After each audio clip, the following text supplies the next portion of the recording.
করছি। রাধা সাধ্যম সাধনম ইয়স্য রাধা মাত্র রাধা মন্ত্রদাত্রী চ রাধা সর্বং রাধা জীবনম ইয়স্য রাধা রাধা রাধা वाचिकीं तस्य शेषा। प्रेम से बोलिए राधा रानी की जय। प्रेम से बोलिए राधे राधे राधे राधे। पुराकाले तुंगभद्रा नदी तीरे एक नगर छिलो যেখানে আত্মদেব নামের এক ব্রাহ্মণ বাস করতেন। একটা ব্রাহ্মণের 6টা কর্ম আছে। কি কি? ব্রাহ্মণস্য সাধর্ম পঠনম পাঠনম যজনম याजनम দানম প্রতিগৃহস্থিতি। অর্থাৎ একটা ব্রাহ্মণ মশাই 6টা কর্ম করতে পারবে। কি কি? নিজে পড়া, অন্যদেরকে পড়ানো, নিজের বাড়িতে পুজো আদি পাঠ আদি যজ্ঞাদি কর্ম করা, অন্যের বাড়িতে গিয়ে পুজো আদি পাঠ আদি যজ্ঞাদি কর্ম করা, নিজে দান গ্রহণ করা আর কাউকে দান দেওয়া। এই 6টা কর্ম হচ্ছে ব্রাহ্মণ মশাইয়ের। সেই আত্মদেব খুব সুন্দরভাবে সেই কর্ম করছিলেন, কিন্তু তার বাড়িতে যে তার পত্নী ছিল, তার পত্নীর নাম ছিল ধুন্ধুলি দেবী। এই ধুন্ধুলি দেবী যেখানেই বসতেন শুধু সবার নামে নিন্দার চর্চা করতেন। দেখবেন আমাদের সমাজেও এমন অনেক মায়েরা আছেন, বাবারা আছেন, যাদের মুখে আপনি কখনো ভালো কারো নাম শুনতে পাবেন না, কিন্তু বদনাম, দুর্নাম, লোকের সম্পর্কে খারাপ কথা ঠিক তার মুখে শুনতে পাবেন। যারা লোকের নিন্দা চর্চা করেন তারা জীবনে কোনোদিনও সুখ পান না। যারা লোকের জিনিস দেখে হিংসা করেন তার জীবনে কোনোদিনও উন্নতি হয় না। ওই জন্য আপনি আপনার সামনে এসে যারা মিষ্টি মিষ্টি কথা বলছে তাদের থেকে কিন্তু দূরে থাকা শুরু করুন। কেন? পরক্ষে কার্যহন্তারম প্রত্যক্ষে প্রিয়বাদিনাম। অর্থাৎ যারা পেছনে পেছনে নিন্দা চর্চা করে তারাই কাছে এসে মিষ্টি মিষ্টি কথা বলে। লক্ষ্য করবেন আপনার কাছে এসে কিন্তু আপনার মুখের উপরে কিছু বলবে না, আপনার পেছনে পেছনে কিন্তু ঠিক নিন্দা চর্চা করবে, কিন্তু সামনে এসে কি করবে? মিষ্টি মিষ্টি কথা বলবে। ওই জন্য সেই সব ব্যক্তি থেকে কেমন থাকা দরকার? বিষা কুম্ভম পায়োমুখম। একটা ভাঁড়ের মধ্যে যদি অমৃত থাকে আর তার মধ্যে যদি 2 ফোঁটা বিষ মিশে যায়, ঠিক সেই রকম তাকে যেমন করে ফেলে দিতে হয়, তাকে যেমন পান করা যায় না, সেই সব আত্মীয় স্বজন বন্ধু বান্ধব থেকেও কিন্তু দূরে থাকতে হবে। কেন? আমাদের সবার মন হচ্ছে সেই অমৃত তুল্য, কিন্তু কিছু শকুনি মামার মতন বন্ধু, কিছু মন্থরার মতন বান্ধবী আমাদের কানের মধ্যে বিষ ঢালতে ঢালতে আমাদের মনকে কি করছে? মনকে আমাদের অপবিত্র করে দিচ্ছে, মনকে আমাদের বিষ করে দিচ্ছে।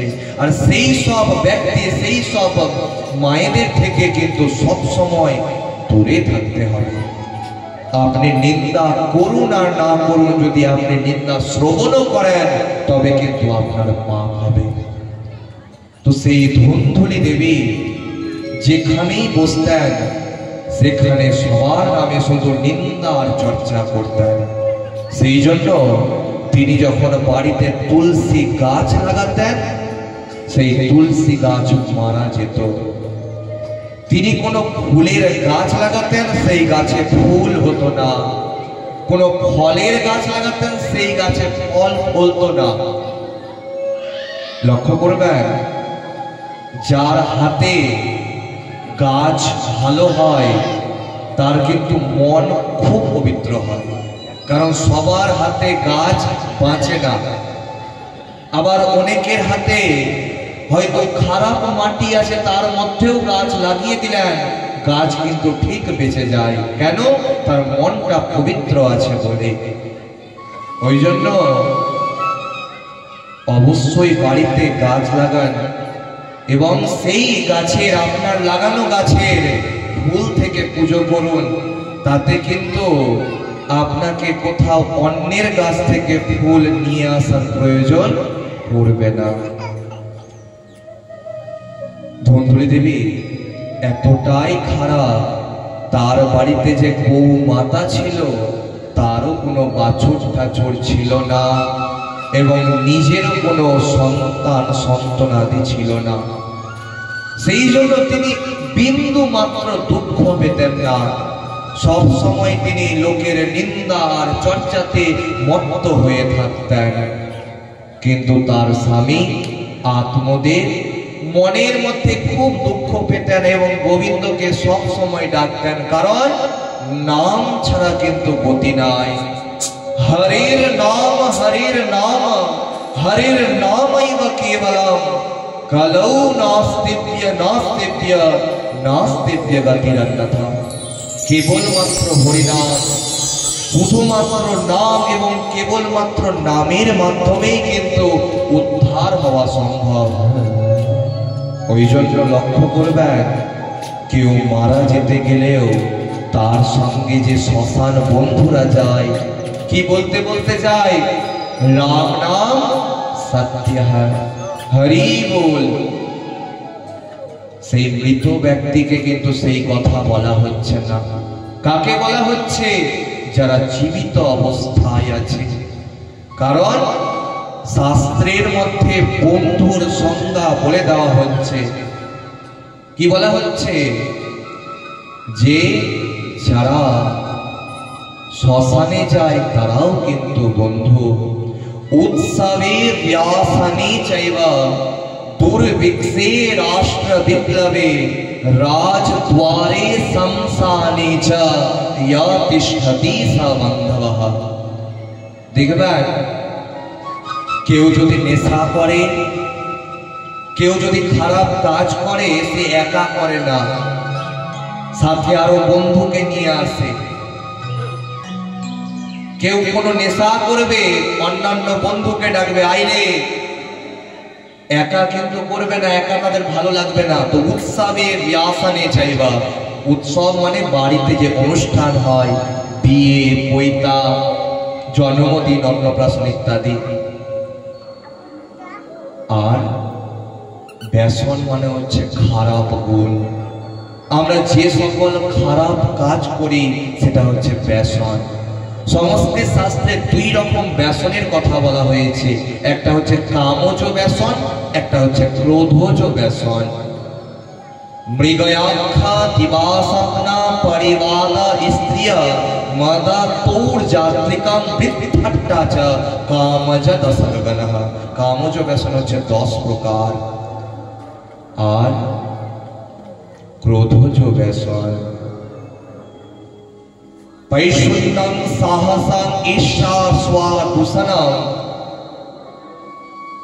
बागदण्डजं च पारुष्यं क्रोधज अपि गणष्टकः। অর্থাৎ ক্রোধজ ব্যসন হচ্ছে 8 প্রকার। তো আমাদের দূরে থাকতে হবে সেই সব খারাপ গুণ থেকে। খুব মন দিয়ে শ্রবণ করুন। যারা শ্মশানে যায় তাদেরকে বলা হয় যে যখন তুই আমার সঙ্গে যাচ্ছিস, তুই তো শুনতে পাচ্ছিস না, কিন্তু আমরা শুনতে পাচ্ছি, কারণ আমরা জীবিত আছি। কিন্তু আমরা কি করি, আমরা রাম নাম সত্যে হয় জোরে জোরে বলতে বলতে গিয়ে শ্মশানের মধ্যে কোনো শরীরকে পুড়িয়ে দিই। কারণ আমাদের শরীরের মৃত্যু হয়, আত্মার কিন্তু কখনো মৃত্যু হয় না। নৈনাম ছিন্দন্তে শাস্ত্রাণি নৈনাম দহতে পাবকঃ না চৈনাম ক্লেদয়ন্ত্যাপো না শোষয়তে মারুতঃ। গীতাতে বলা হচ্ছে যে না কোনো অস্ত্র দিয়ে আপনি আত্মাকে কাটতে পারবেন না, কোনো আগুনের মধ্যে আপনি আত্মাকে পুড়াতে পারবেন না, কোনো মাটির মধ্যে আপনি আত্মাকে উঠতে বা গাড়তে পারবেন, কোনো বায়ুর মধ্যে আত্মাকে আপনি উড়াতে পারবেন না। আত্মা কেমন? একটা জীর্ণ শীর্ণ বস্ত্রকে যেমন করে আমরা ফেলে দিয়ে নতুন বস্ত্র পরিধান করি, আত্মাও ঠিক একটা বস্ত্রের মতন একটা জীর্ণ শীর্ণ দেহকে রেখে আরেকটা দেহ শুধু অদল বদল করে, আত্মা কিন্তু কখনো মরে না। ওই জন্য যতদিন আপনার প্রাণ পাখি আপনার প্রাণের মধ্যে দেহের মধ্যে আছে, ততদিন আপনি ভেবে নেন যে ভগবানের নাম করার জন্যই কিন্তু আপনাকে এই মর্তের মধ্যে পাঠানো হয়েছে।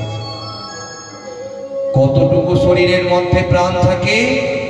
একটা পাখি বাইরে থেকে উঠছে, জানলা আপনার ঘরের দরজা খোলা আছে, জানলা দিয়ে সেই পাখিটা প্রবেশ করলো আর দরজা দিয়ে সেই পাখিটা উড়ে গেল। যতক্ষণ ধরে ওই বাড়ির মধ্যে বা রুমের মধ্যে সেই পাখিটা থাকলো, ততক্ষণ আপনার জীবন।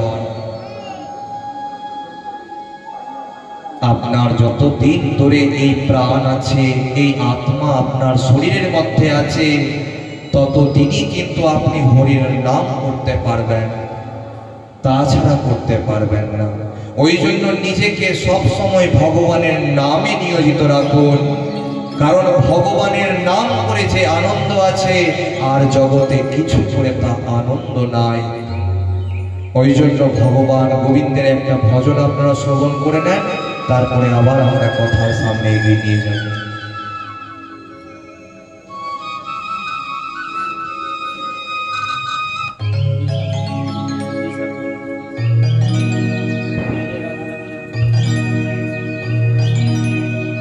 जय जय राधा रमण हरि बोल, जय जय राधा रमण हरि बोल, जय जय राधा रमण हरि बोल, जय जय राधा रमण हरि बोल,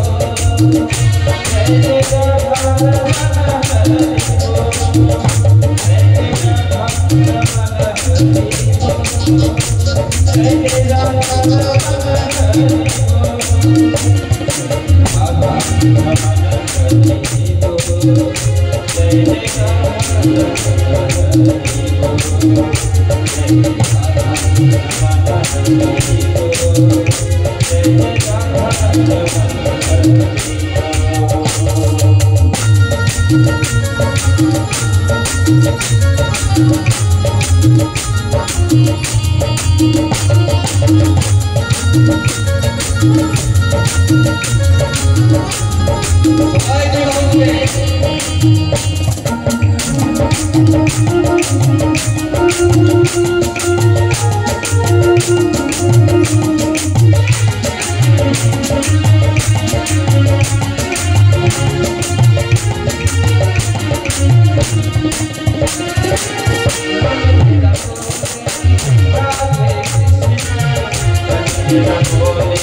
जय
प्रेम से बोलिए भक्तवत्सल भगवान की, प्रेम से बोलिए बांके बिहारी लाल की, प्रेम से बोलिए राधे राधे राधे।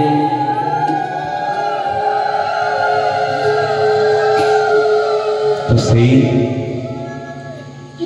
ধন্বন্তরী দেবীর স্বামী আত্মদেব মনের দুঃখে একদিন সকালবেলা তার পত্নী ঘুমিয়ে আছে এমন অবস্থাতে উঠে বনের মধ্যে চলে গেলেন। আর এক গাছের তলায় বসে তিনি কাঁদছেন এবং ভগবানকে ডাকছেন। ব্রহ্ম মুহূর্ত এবং ভোর কিন্তু এক কথা নয়।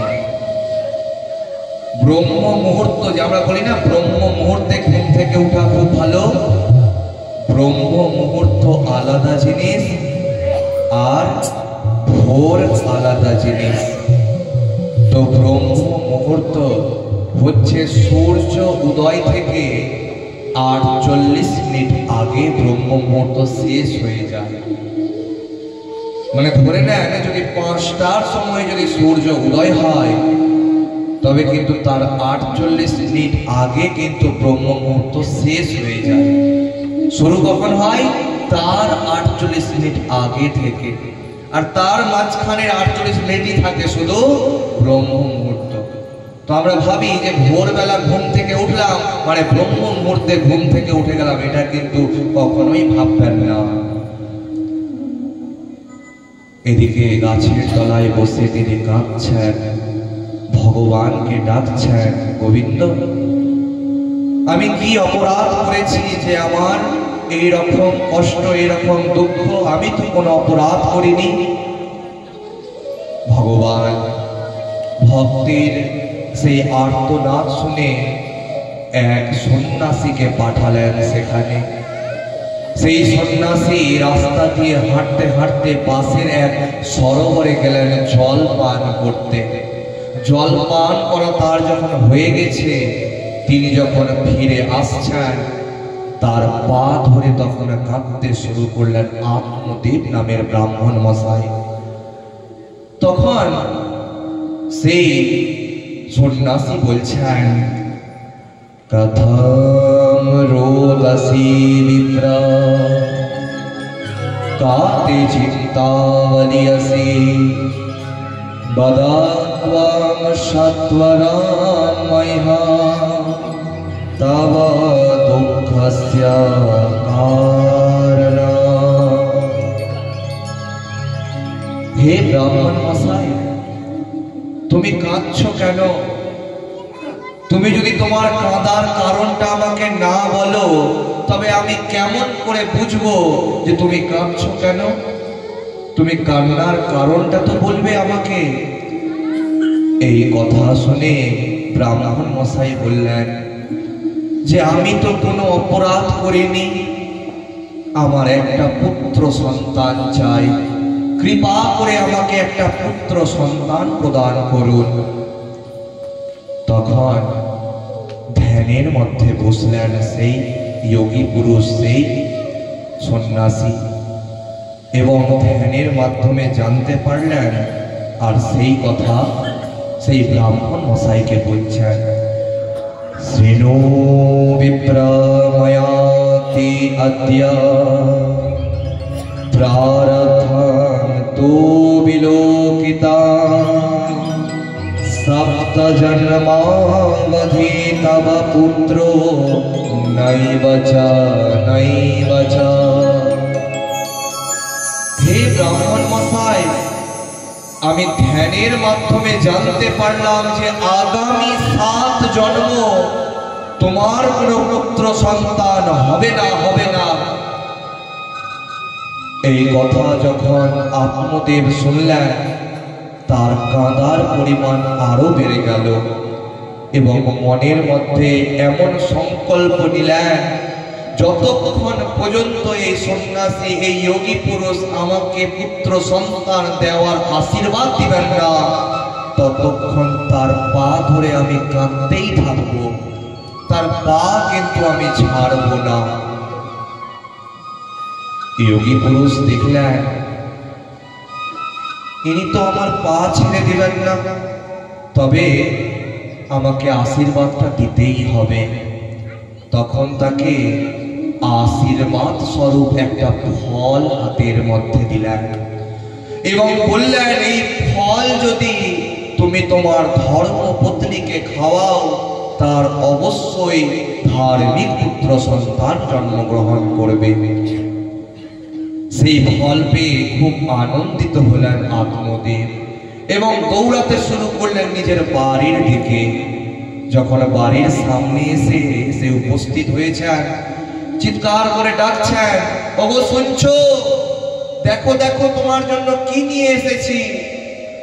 ঘরের ভিতর থেকে আওয়াজ আসছে, কি হয়েছে, এত চিৎকার কেন করছো?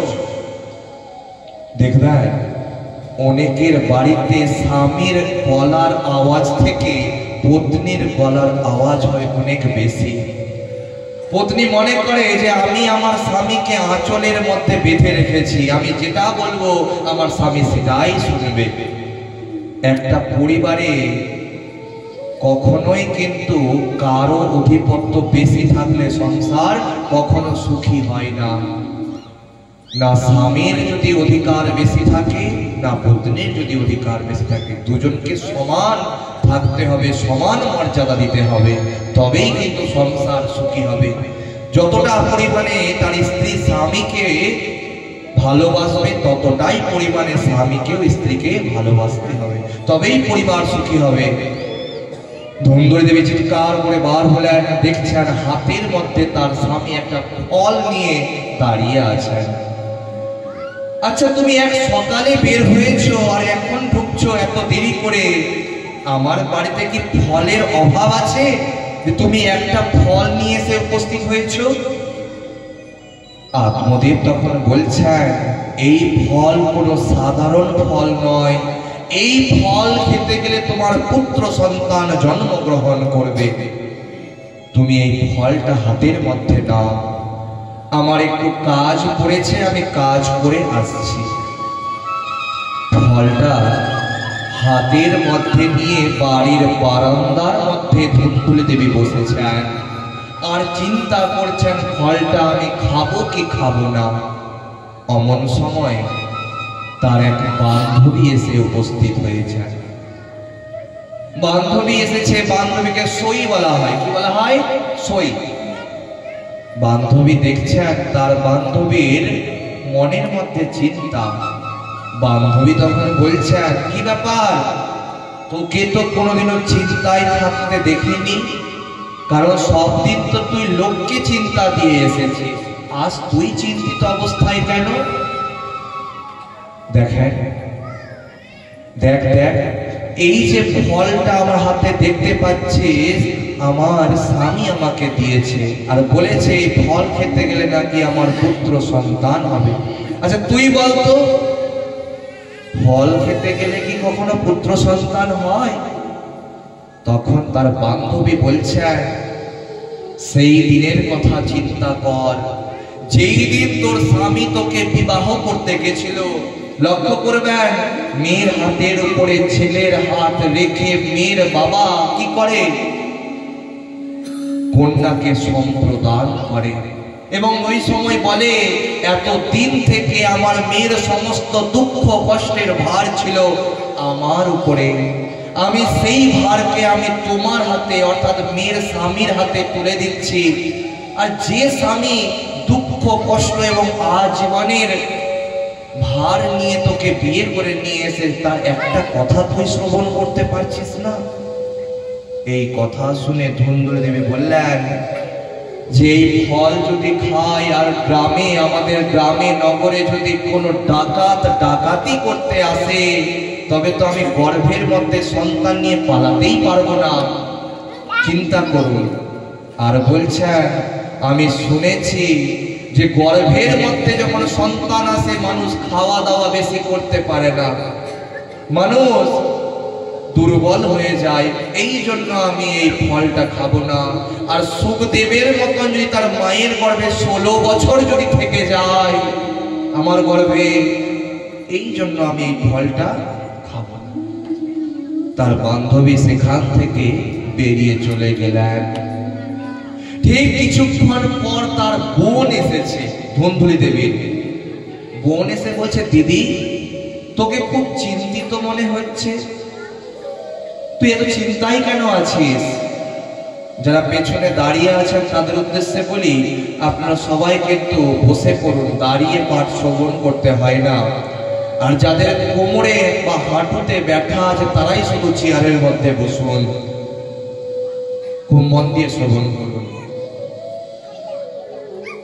যে তার বান্ধবী বলছেন, বান্ধবী চলে গেলেন, বোন বলছেন যে দিদি তোকে খুব চিন্তিত মনে হচ্ছে, কেন চিন্তা করছিস তুই?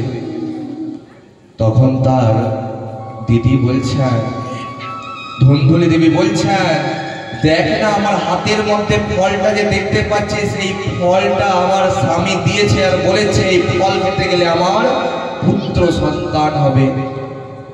তার বোন বলছেন, তুই এক কাজ কর, এসবে কিছু হবে না, আমি আমার কিছুদিন পরে একটা সন্তান হবে, সেই সন্তানকে আমি তোকে দিয়ে দেব, তুই ওই ফলটাকে নিয়ে গরুকে খাইয়ে দে। কেন? ওই গরুরও তো কোনো বাছুর টাছুর হয় না, ওই গরুটাকে খাইয়ে দে।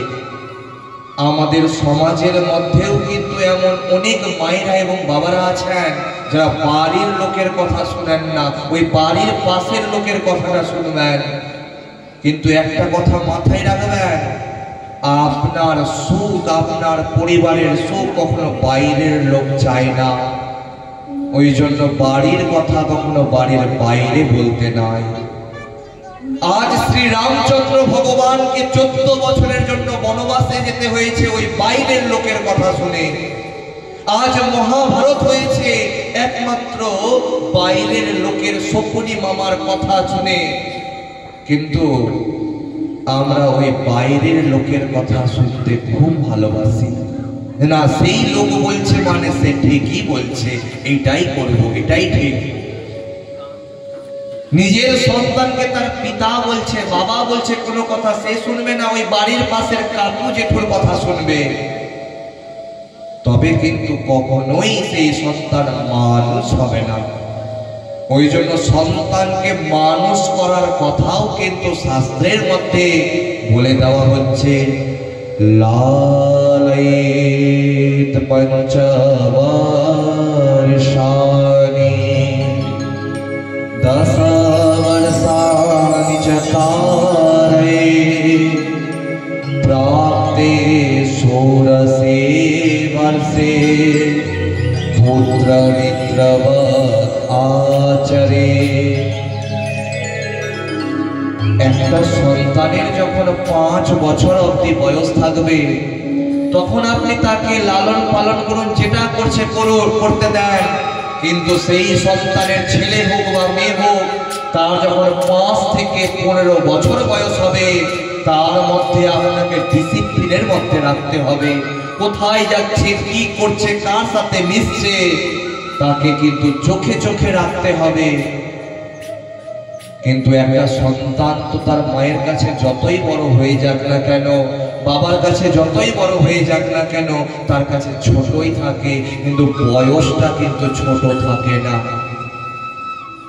আজ আপনার সন্তানকে যদি আপনি মানুষ না করেন, তবে আপনার বাড়ি থেকে আপনার মেয়ে পালিয়ে অন্য জায়গায় গিয়ে বিয়ে করবে। কেন? যে আপনি আপনার সন্তানকে সেই সময়ের মধ্যে সুশিক্ষাটা দেননি। কটা মা তার সন্তানকে নিয়ে হরিবাসরের মধ্যে যায়, কটা মা তার পুত্র সন্তানকে নিয়ে কীর্তনের আসরের মধ্যে যায়। দেখতে পাবেন না বেশি সংখ্যক লোককে, কারণ মায়েরাই তো বেশি যায় না, সন্তান তো অনেক দূরের কথা। যখন 16 বছর সন্তানের বয়স হয়ে যাবে, ছেলের সাথে তার বাবার আর মেয়ের সাথে তার মায়ের বন্ধু এবং বান্ধবীর মতন আচরণ করতে হবে, তবেই কিন্তু সন্তান ভালো হবে, না তো সন্তান কখনোই ভালো হবে না। তো সেই বান্ধবী যাওয়ার পরে বোন বলছেন, ফলটা তুই গরুকে খাইয়ে দে, গৌ মাতাকে খাইয়ে দে। তার বোনের কথা শুনে ধুন্দুলি দেবী সেই ফলটা নিয়ে গৌ মাতাকে খাইয়ে দিলেন। ঠিক কিছুদিন পর রাত্রেবেলা সবাই যখন ঘুমিয়ে আছে, নিজের সন্তানকে ধুন্দুলি দেবীর বোন এসে ধুন্দুলি দেবীর পাশে রেখে গেলেন আর বললেন, এই সন্তানকে আমি মানুষ করব, কারণ তোর তো দুগ্ধ উৎপন্ন হবে না, আমি মানুষ করে বড় করে দেব। তুই বলে দিস সবাইকে নগরে নগরে যে আমার বোনের সন্তান 6 মাসে নষ্ট হয়ে গেছে। দেখুন, চিন্তা করুন, ঠিক 3 মাস পর সেই গৌমাতার গর্ভ থেকেও একটা পুত্র সন্তানের জন্ম হলো, যার কান ছিল গরুর মতন আর দেহ ছিল মানুষের মতন। তার নাম হলো গোকর্ণ। বলিয়ে গোকর্ণ মহারাজ কি জয়। এদিকে ধুন্দুলি দেবী বলছেন, আমি আমার সন্তানের নাম নিজের নাম অনুসারে রাখবো। নিজের নাম অনুসারে নাম রাখলেন ধুন্দুকারী। একদিকে গোকর্ণ বড় হচ্ছেন আর একদিকে ধুন্দুকারী বড় হচ্ছেন।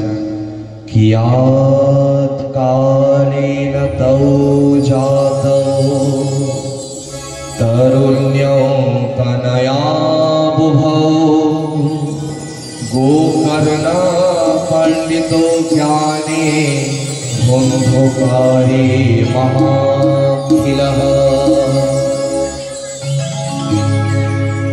একদিকে গোকর্ণ মহারাজজি বড় হচ্ছেন, আর একদিকে ধুন্ধুকারী বড় হচ্ছেন। গোকর্ণ হলেন ধার্মিক, কারণ সে হচ্ছে ঋষির, সেই সন্ন্যাসীর, সেই যোগী পুরুষের ফল দিয়ে, আশীর্বাদ স্বরূপ ফল দিয়ে তার জন্ম, সেই জন্য।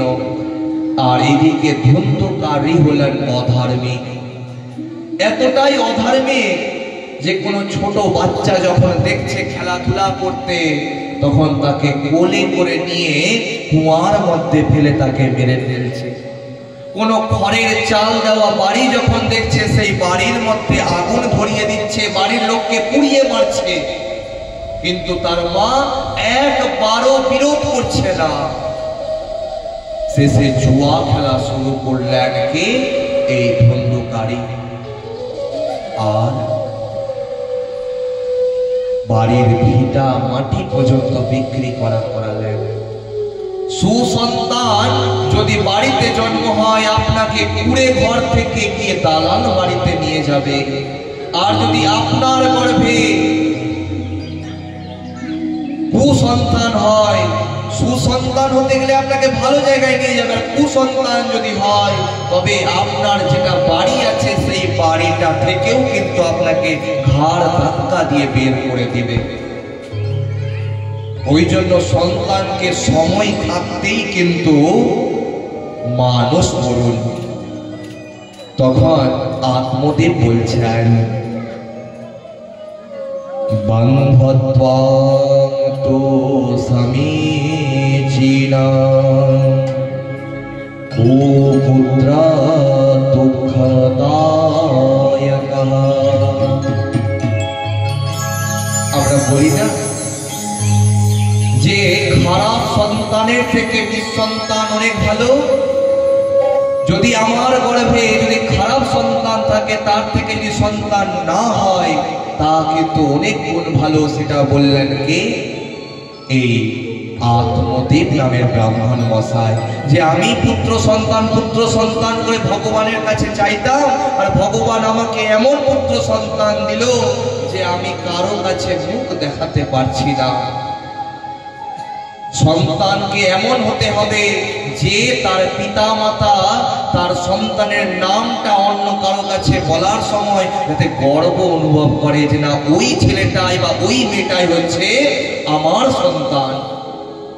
কিন্তু এখনকার দিনে অনেক সন্তান এমন হচ্ছে যে বাবা তার নামটা বলতে পারবে না, সেই সন্তানটা আমার।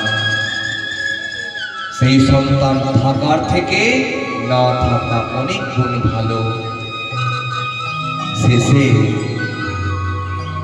সেই আত্মদেব সন্ন্যাস ধর্ম গ্রহণ করলেন, সন্ন্যাসী হয়ে চলে গেলেন। এদিকে বাড়িতে থাকলো মাত্র দুজন, মা আর ছেলে। গোকর্ণ তো বিভিন্ন তীর্থস্থানে ভ্রমণ করছেন। ধুন্ধুকারী 5 জন খারাপ নারীকে বিবাহ করলেন। আর তারা বাড়িতে আসার পর ধুন্ধুলি দেবীকে এতটাই ভয় দেখালেন যে বাড়ির কুয়াতে লাফ দিয়ে আত্মহত্যা করলেন ধুন্ধুলি দেবী। চিন্তা করুন যে লোকের নামে নিন্দা চর্চা এতদিন ধরে করছিল, তার শেষ পরিণতি কি হলো? তাকে আত্মহত্যা করতে হলো। আজ যারা লোকের বাড়িতে আগুন ধরানোর চেষ্টা করে, মনের মধ্যে বিচ্ছেদ করার চেষ্টা করে, কেমন করে শাশুড়ি মার সাথে বৌমার লড়াই লাগিয়ে দেওয়া যায় সেটা কথা চিন্তা করে, যে চিন্তা করে তারও বাড়িতে ওই ধুন্ধুলি দেবীর মতন কিন্তু অবস্থা হবে। সাবধান।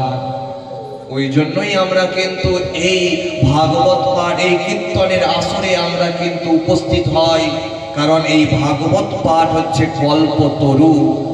আর সেই কল্পতরুর মধ্যে আপনি যেটা চাইবেন আপনি কিন্তু সেটাই পাবেন। প্রত্যেকটা প্রশ্নের উত্তর কিন্তু আপনি এই ভাগবত পাঠ থেকে পেয়ে যাবেন। সেই ধুন্ধুকারের 5 জন পত্নী আজ আমার এটা চাই, কাল আমার সেটা চাই। দেখবেন অনেক এমন পত্নী আছে বা স্ত্রী আছে, স্বামীর রোজগারের দিকে না দেখে শুধু আমার চাই চাই করে। সেই স্বামী বা কোথা থেকে দিবেন? ওই জন্য বাড়িতে ঝামেলা লাগতে থাকে, অশান্তি লাগতে থাকে। কিন্তু একটা কথা মাথায় রাখবেন, সংসার সুখী হয় কার গুণে? রমণীর গুণে। ওই জন্য কখনোই কিন্তু নিজের স্বামীর কাছে এমন কিছু চেয়ে নেবেন না যাতে আপনার স্বামী আপনাকে না দিতে পারে। কারণ আপনার স্বামী দিন রাত ধরে পরিশ্রম করছে একমাত্র আপনাদেরকে সুখী রাখার জন্য, নিজের সংসারকে সুখী রাখার জন্য। আর তার স্ত্রী যদি তার রোজগার থেকে বেশি কিছু চায়, তার স্বামীর কিন্তু তখন দুঃখ হয়, কষ্ট হয়। ওই জন্য একটা পরিবারে একটা পত্নীকে অনেক ভেবে চিন্তে সংসার নির্বাহ করতে হয়। কারণ পরিবারে যদি কম টাকাও রোজগার হয় আর বাড়ির পত্নী যদি ভালো থাকে, সে সংসারকে ভালো মতন করে চালিয়ে দিতে পারবে। কিন্তু পত্নী যদি খারাপ থাকে, কোনো মতেই কিন্তু সেই পরিবার ভালো মতন করে সুষ্ঠুভাবে চলবে না। তো সেই পত্নীগণ আজ আমার এটা চাই, কাল আমার সেটা চাই করতে করতে ধন্দুকারী ডাকাতে পরিণত হলেন। আর ডাকাতি করতে গেলেন রাত্রেবেলা।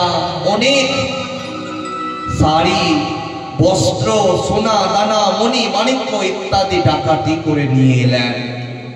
রাত্রেবেলা তার পত্নী, 5 জন পত্নী মনে মনে চিন্তা করছেন যে সকাল হতেই হয়তো রাজা এসে আমার স্বামী যতটা ডাকাতি করে ধন নিয়ে এসে সবটাই নিয়ে চলে যাবে, আর আমার স্বামীকেও বা আমাদের স্বামীকেও ধরে নিয়ে চলে যাবে। ওই জন্য আমরা এই 5 জন মিলে আমাদের স্বামীকে আমরা হত্যা করব, আর যত ধন সম্পত্তি আছে আমরা এই 5 জন মিলে ভাগাভাগি করে নিয়ে পালিয়ে যাব। চিন্তা করুন, যে স্বামী তার পত্নীদের জন্য এত ডাকাতি করলো, সেই পত্নীগণ তার স্বামীকে মেরে ফেলার কথা চিন্তা করলো। যেমন চিন্তা তেমন কার্য। রাত্রেবেলা যখন খেয়ে দিয়ে ঘুমিয়েছেন ধন্দুকারী, তখন 5 জন মহিলা তার পত্নী মিলে দড়ির ফাঁস দিয়ে তাকে গলা ধরে বা গলাতে চিপে মারার চেষ্টা করলেন। তাতে ধন্দুকারী মারা গেল না। তখন জ্বলন্ত অগ্নি ও কাঠ মুখের মধ্যে পুড়ে তাকে মেরে ফেললেন, আর পাশে থাকা এক গর্তের মধ্যে ফেলে দিয়ে তার মাটি চাপা দিয়ে দিলেন। চিন্তা করুন। আর সমস্ত ধন সম্পত্তি যা ছিল, যা ডাকাতি করে চুরি করে নিয়ে এসেছিলেন, সব কিছু তারা ভাগাভাগি করে নিয়ে পালিয়ে গেলেন। ধন্দুকারী প্রেত যদি প্রাপ্ত হলো, তার মুক্তি হলো না। অমন সময় গয়াতে ছিলেন গোকর্ণ মহারাজজি। তিনি যখন শুনলেন তার দাদা মারা গেছে, তিনি গয়াতে শ্রাদ্ধ করলেন, তবুও তার কিন্তু মুক্তি হলো না। কেন? আমরা তো সবাই জানি, কেউ যদি অপমৃত্যু মরে, গয়াতে যদি তার শ্রাদ্ধ করা হয় তবে তার মুক্তি হয়ে যায়, তবে তার শ্রাদ্ধ করেও মুক্তি হলো না কেন গয়াতে? এর কারণ হচ্ছে ধন্দুকারী কিন্তু ধুন্ধুলি দেবীর সন্তান ছিল না। কার সন্তান ছিল? তার বোনের সন্তান ছিল। শ্রাদ্ধ হতে গেলে 3 পুরুষের নাম বলতে হয় আর গোত্র বলতে হয়। আর 3 পুরুষের নাম যদি ভুল বলা হয় তবে কিন্তু কখনোই তার মিলন হবে না, তার মুক্তি হবে না। আর সে যেহেতু খারাপ কাজ করেছে, কর্মের ফল তো তাকে পেতে হবে, সেই জন্য সে প্রেত জনি প্রাপ্ত হল। লক্ষ্য করবেন, শ্রাদ্ধ বাসরে গৌ দান করা হয়, অর্থাৎ গরু দান করা হয়। আর গরুর লেজ ধরে বৈতরণী নদী পার হতে হয়। আজ গোবর্ণ মহারাজের কাছে এসে উপস্থিত হয়েছেন ধুন্ধুকারী, যে আমাকে কৃপা করে মুক্তি প্রদান করুন। তিনি তখন সূর্যদেবের ধ্যান করলেন। ওম রক্তাম্বুজাসনামতে সাগুণৈকসিন্ধো ভানুম সমস্ত জগতাধিপং ভজামি পরমাত্ময়া ভয়বরাং দদতাং कराब्जये माणिक्यमौलि मरुणांगरुचेन त्रिनेत्रा। बोलिए सूर्यदेव की जय हो।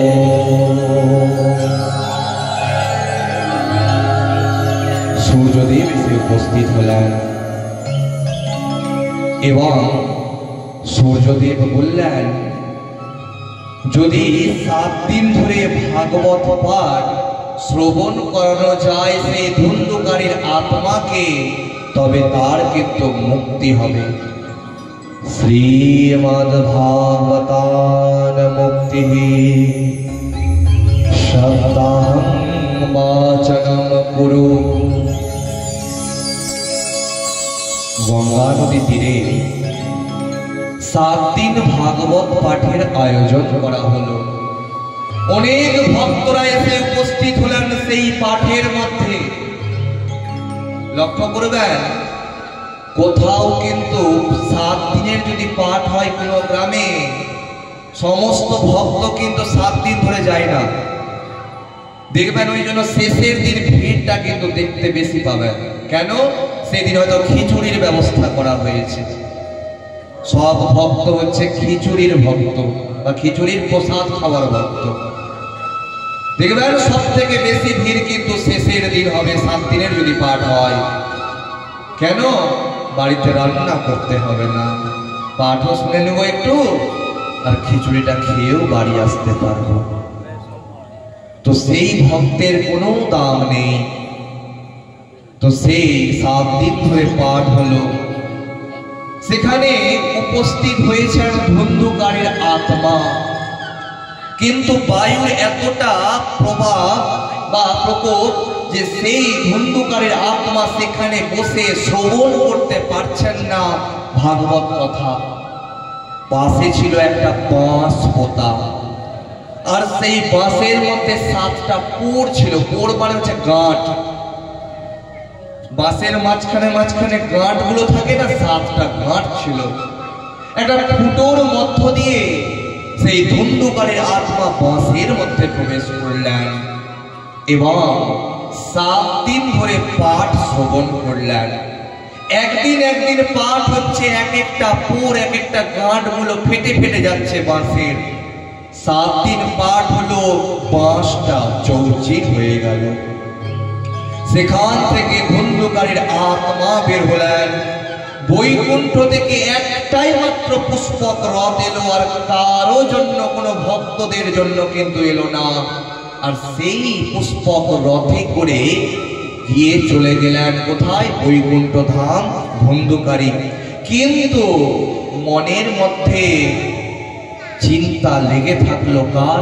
গোবর্ণ মহারাজের। যে এত এত ভক্তগুলো যে শ্রবণ করলো, তাদের জন্য কেন পুষ্পক রথ বৈকুণ্ঠ থেকে ভগবান পাঠালেন না? তখন তিনি নারায়ণ ভগবানকে স্মরণ করলেন। নমস্তে বিশ্বরূপায়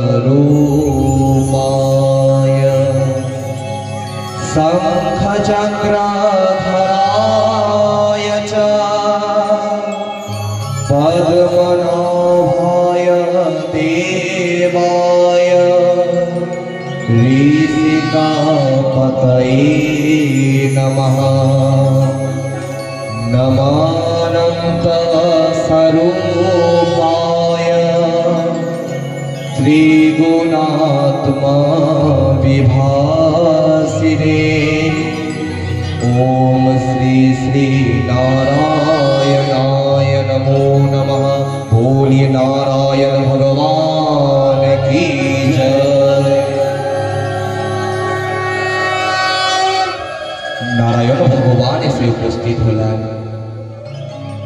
নারায়ণ ভগবান বললেন, গোকর্ণ, তোমার পাঠ শ্রবণ করাতে কোনো অসুবিধা হয়নি, তুমি মন দিয়েই পাঠ শ্রবণ করিয়েছো।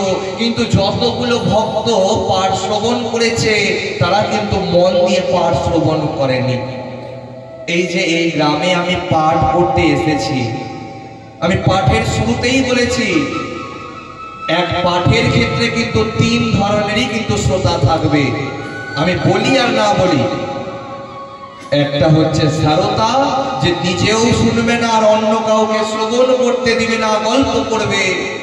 দ্বিতীয় হচ্ছে শ্রোতা, শুনতে শুনতে যারা ঘুমিয়ে যাবে। আর তিন নম্বর হচ্ছে প্রকৃত শ্রোতা, যারা মন দিয়ে পাঠ শ্রবণ করবে। তো সেই পাঠে শুধুমাত্র গোকর্ণ মহারাজের কাছ থেকে ধন্যকারীর আত্মাই শ্রবণ করেছিলেন, সেই জন্য তারই মুক্তি হলো, আর কারো মুক্তি হলো না। ভগবান বললেন, আবার ভাগবত পাঠের আয়োজন করো। শ্রাবণ মাসে তখন আবার ভাগবত পাঠের আয়োজন করা হলো। সমস্ত ভক্তগণ এসে উপস্থিত হলেন এবং খুব মন দিয়ে পাঠ শ্রবণ করলেন। পাঠ শেষে সমস্ত ভক্তদের জন্য বৈকুণ্ঠ থেকে পুষ্পক রথ এলো এবং সমস্ত ভক্তরা সেই রথে করে वैकुंठ धाम गमन करना। प्रेम से बोलिए वैकुंठ धाम की, प्रेम से बोलिए बांके बिहारी लाल की, प्रेम से बोलिए राधे राधे।